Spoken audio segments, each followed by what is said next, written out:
ప్రతిపక్షం ఎన్ని కుట్రలు చేసినా మున్సిపల్స్ ఎన్నికల్లో సత్తా చాటామన్నారు ఎంపీ చామల కిరణ్ కుమార్ రెడ్డి. తాము ఊహించిన దానికంటే ఎక్కువ ఫలితాలే వచ్చాయన్నారు. తాము ఓడిపోయిన ప్రాంతాలపై రివ్యూ చేసుకుంటామన్నారు చామల. అబ్జర్వర్లతో రిపోర్టు తెప్పించుకుంటామన్నారు. తన నియోజకవర్గంలోనూ 2 మున్సిపాలిటీల్లో ఓడిపోయామన్నారు. అక్కడ ఏం జరిగిందో సమీక్ష చేసుకుంటామన్నారు ఎంపీ చామల. 2004 నుంచి 2014, 2014 నుంచి 2023, 2023 నుంచి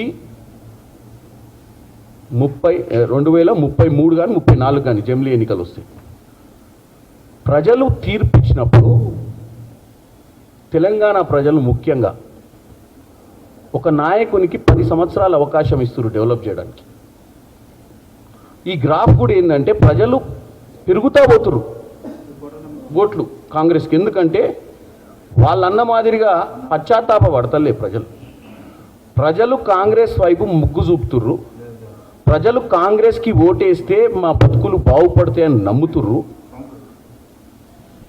ఇంకా 2-2.5 సంవత్సరాల అధికారంలో ఇంకా మెరుగైన పాలన అందించి ఇంకొక 5 ఏళ్ళు ఎక్స్టెన్షన్ ఇస్తే RRR, మెట్రో, మూసి ఏదైతే అర్బనైజేషన్ జరుగుతుందో తెలంగాణ భారతదేశ చరిత్రలోనే, భారతదేశ పటంలోనే తెలంగాణ అనే రాష్ట్రం ముందంజులో పెడతారన్న నమ్మకము ఈ గ్రాఫ్లలో కనపడుతుంది. కేటీఆర్ గారు మొన్నటిదాకా ఏమన్నాడు, అరే పల్లెల్లో ఏముందిరా భయ్ బస్తీలో చూద్దాం పా అన్నాడు. బస్తీలో వస్తున్నాయి కదా ఎన్నికలు, బస్తీ మీద దేఖలేంగే, నేను ఎక్స్ మున్సిపల్ మినిస్టర్ని, మనకు ఫిల్లు అభిమానులు బస్తీలల్లో వీళ్ళను పొంగబెట్టి కొడతారని చెప్పిండు. ఏమైంది బస్తీలల్లో? కార్పొరేషన్లల్లో మళ్ళా శూన్యం, 0.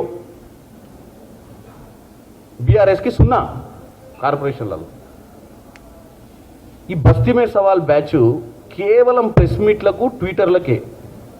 ప్రజల సంబంధం లేదు, ప్రజలు పట్టించుకోవట్లేరు. ఓ 50-100 మందిని హైర్ చేసుకొని వాళ్ళే సోషల్ మీడియాలో పోస్టులు పెట్టి ప్రభుత్వం బాగాలేదని చెప్పి, ప్రభుత్వం బాగుందని చెప్పి, ప్రభుత్వం మంచిగా లేదని చెప్పి, రేవంత్ రెడ్డి గారి గురించి రోజు ఎడాపెడా ఏదో రాసి సుఖానందం పొందుతురు తప్ప వాళ్ళు చేసే రోజు ప్రెస్ మీట్లకు కానీ వాళ్ళ సోషల్ మీడియా ప్రచారానికి కానీ ప్రజలు లొంగలేదు.